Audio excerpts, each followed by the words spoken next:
Bismillah. Waxaa inoo bilowday maadadeennii anatomy-ga.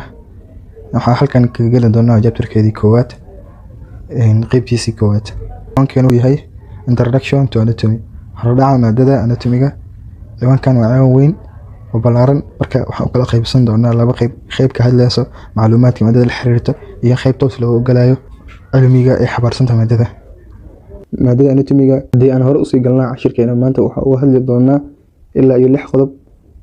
qodobka koowaad oo ah what is anatomy, muxuu yahay anatomy-ga, history of the anatomy, taariikhda anatomy-ga ay leedahay, the importance of the anatomy, muhiimadda anatomy-ga uu leeyahay sidoo kale, iyo subdivisions of the anatomy, qeybsanka maadada anatomy-ga, iyo related subjects maadada anatomy, maadooyinka xiriirka la leh, iyo contents of the anatomy. inta xibaan ay ka kooban tahay asla fiirin doonaa.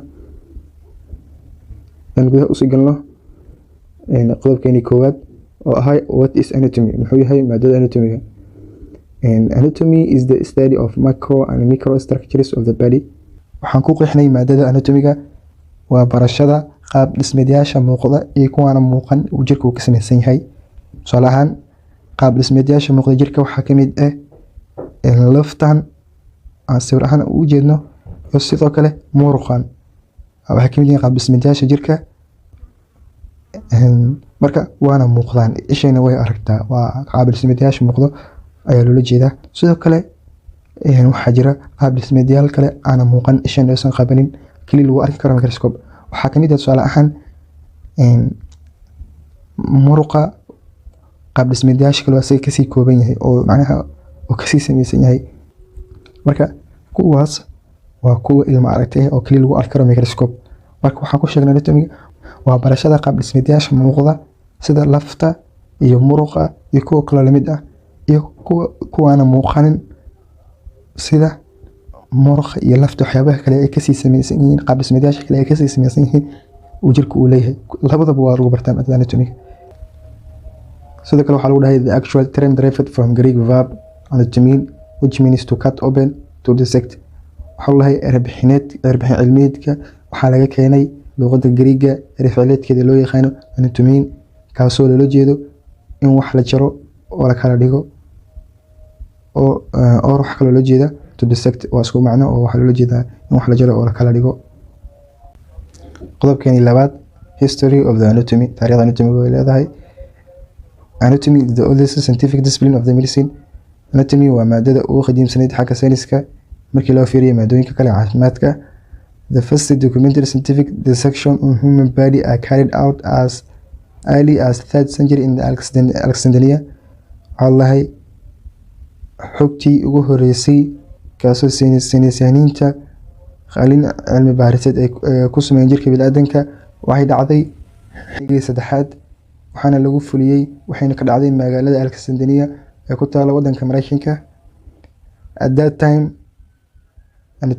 anatomists explored anatomy through dissections of human body, primarily pig and monkey. isla xilligaas khubaradii qalinka sameynayeen waxay bilaabeen inay qalin ku sameeyaan xayawaanada sida doonfaarka iyo daanyeerka.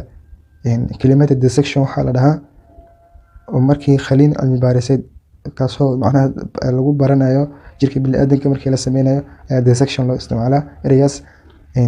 sidoo kale waxay ku sameeyaan allahay qalin cilmi baariseed xayawaanada waxaa ka mid ah sidoo kale daanyeerka.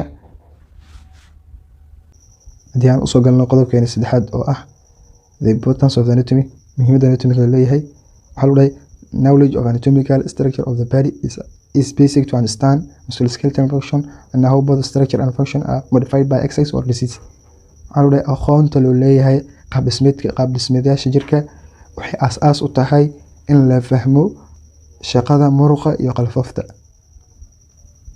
iyo weliba labada qaab dhismeed markii isbedel ku imaado qaab dhismeedkooda iyo qaab shaqo ahaantooda. isbedelkaas oo ka imaani karo markii xaalad jimicsi ay ku jiraan ama xaalad cudur ay ku jiraan. tusaale ahaan hadda sawirkan inoo muuqdo waa qalfooftii.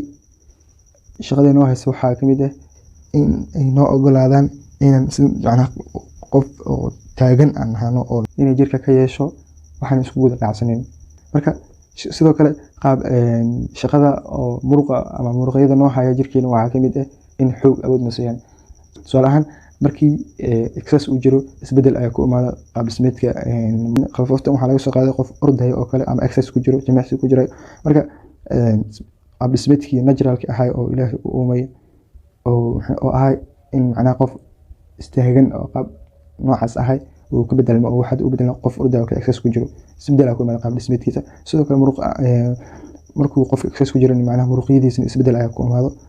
sidoo kale isbedel ayaa ku imaado qaab dhismeedkii jirkiisa markii uu cudur u yimaado. tusaale ahaan lafahan mid kamid haddii ay jabaan macnaha isbedel ayaa ku imaanaya haddii macnaha qaab dhismeedkiisa. haddii aan soo koobno oo aan fikir guud ka bixino faa'iidada anatomy uu leeyahay, waa ogaanshaha qaab dhismeedka jirka sida normalka uu ilaahay u sameeyey iyo shaqada sida normalka ay u qabtaan, iyo markii isbedel ku imaado qaab dhismeedkaas iyo shaqadooda markii isbedel ku imaadaan. haddii aan usoo galno qodobkeeni afraad oo ahay subdivisions of the anatomy, qaybsanka maadada anatomiga. qaybsan koowaad microscopic or gross anatomy, waxaa lahaa waa barashada qaab dhismeedyaasha muuqda ee jirka uu ka samaysan yahay, waxaa kasii ka hooseysto. sidoo kale qaybsan koowaad waxaa soo hoosgalayo neuro anatomy. waxaa lahaa neuro anatomy waxaa lahaa waa barashada maskaxda iyo xangulada. marka waxaan lagu bartayda maskaxda iyo xangulada spinal cord. haddii aan usoo galno qodobkeeni labaad developmental anatomy, waa barashada xilliga lagu guda jiro koriimada. waxaa loo kala qaadaa embryogenesis iyo subsequent of organogenesis. embryogenesis waxaa la dhahaa embryogenesis waxaa la dhahaa waa samaysanka urjifanka, iyo subsequent of organogenesis iyo isku xiga xubnihiisa u samaysmayo urjifanka. ana xilliga koriimada ayaa labadaas qayb loo kala qaadaa. qodobka saddexaad microscopic anatomy, waa barashada qaab dhismeedyaasha isha arki karin keli lagu arki karo microscope-ka. waxaa ka hoos baxo histology maada lahayo oo lagu barto nudayaasha jirka. sidoo kale waxaa kale ka hoos baxaya cytology maada lahayo oo lagu barto seelka. dan hore usii socno qodobkeeni shanaad oo ah related subjects, maadooyinka xiriirka leh maadada anatomiga.